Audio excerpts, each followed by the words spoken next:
이번 평신도 세미나 참석은 처음부터 마치는 시간까지 하나님의 특별한 인도하심을 체험하는 시간이었습니다.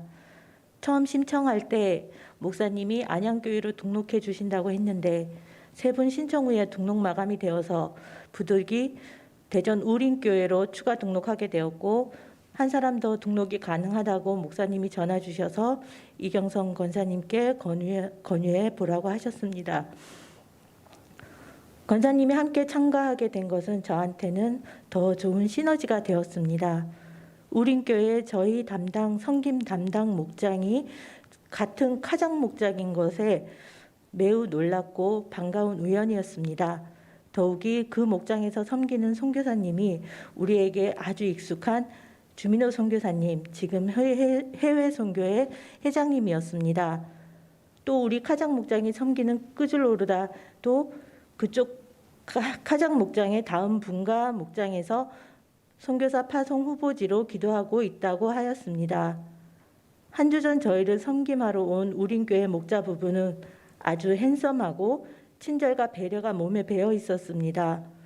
그쪽 카장 목장을 소개해 주면서 분가 전에 목장 식구들이 모여 단체 사진을 찍었다며 보여주는데 그 사진을 보며 내 마음이 헉 하는 울림이 있었습니다.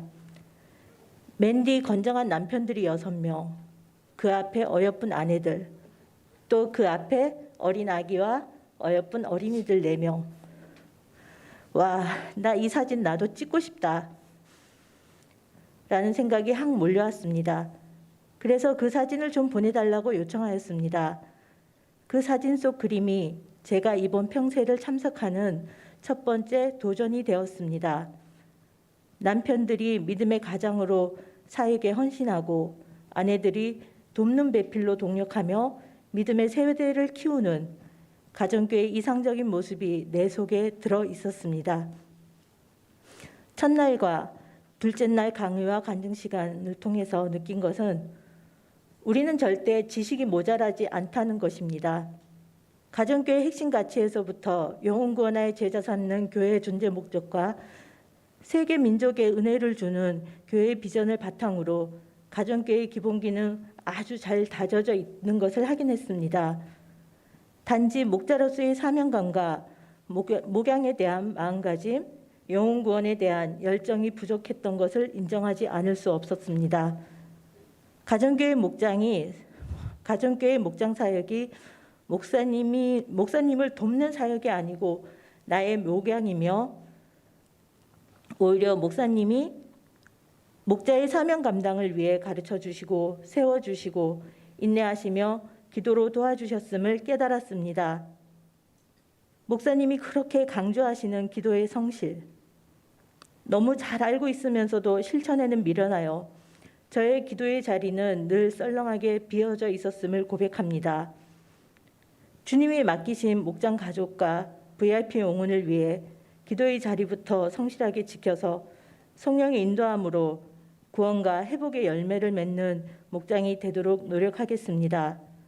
목자의 능력은 희생에서 나온다고 했는데 그 첫 번째가 기도인 것을 잊지 않고 기도부터 다시 시작하겠습니다. 하나님은 순종의 의지가 있으면 길을 바로 열어주시는 것 같습니다. 내가 기도하겠다고 마음먹으니 바로 교회의 특세가 시작되었습니다. 일단 자리부터 지키니 기도의 방법까지 섬세하게 알려주셨습니다. 이름을 쓰고 생각나는 대로 써보고 다음 날 생각나면 또 쓰고 그렇게 실천하고 있습니다. 제가 가장 흥미로웠던 시간은 목장 탐방 시간이었습니다. 줌을 통한 목장 모임이 너무 자연스럽고 나눔과 기도가 풍성함에 놀라웠습니다. 우리 목장에서는 한 번도 해보지 못한 올리브 브레싱 시간은 무척 감동적이었습니다. 어린아이들이 입술로 감사를 고백하고 기도 제목을 말하며 아직 하나 더 있다고 기도 욕심을 부리는 모습이 너무 예뻤습니다. 어린아이가 내게 오는 것을 막지 말라 하신 예수님의 모습이 떠오르며 마음껏 축복하실 것 같았습니다. 어릴 적부터 하나님을 경험하며 주 안에서 성장하는 그 환경 자체가 축복이었습니다. 아이들 축복 기도 후에 찬양, 설교 요약과 교회 소식, 목회 칼럼 등 담당 목원들이 나누어 진행하며 나눔과 기도의 시간을 이어갔습니다. 분가하기 전 마지막 목장 모임이라 모두들 헤어짐에 대한 많은 아쉬움을 토로하며 감사와 기도 제목을 나누고 모두를 위해 기도하고 마치는 순서였습니다. 저희의 방문으로 시간을 단축하기 위해서 간략하게 한 것이 10시 넘어 끝났는데 보통은 11시에서 12시 넘어까지 한다고 합니다. 또 특별한 상담이 있을 때는 새벽 2시까지도 한 적이 있다고 합니다. 그런데 이분들의 직업군이 결코 한가한 사람들이 아니었습니다. 의사가 2가정, 석박사 연구원이 3가정, 목사 안수 예정인 전도사님 1가정, 이 6가정이 모두 각자 삶 공부에도 참여 중이라고 합니다.